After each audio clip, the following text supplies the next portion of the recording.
know of new methods of attack.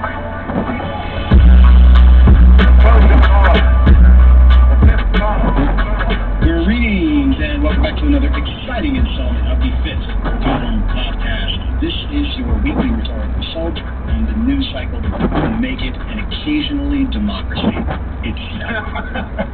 I'm Camille Foster. I am the HNIC, which stands, if you don't know what that stands for, it only proves how racist you are. I am delighted to be here. I do various things in a place called Free Think. I do all kinds of things all over the place because I'm very Jamaican. You know that it's January 6th, and we've got so many things to talk about. And by we, I am referring to Matt Welch, editor of Project Reason magazine, who apparently takes no responsibilities for the things published in that publication, if we can call it that.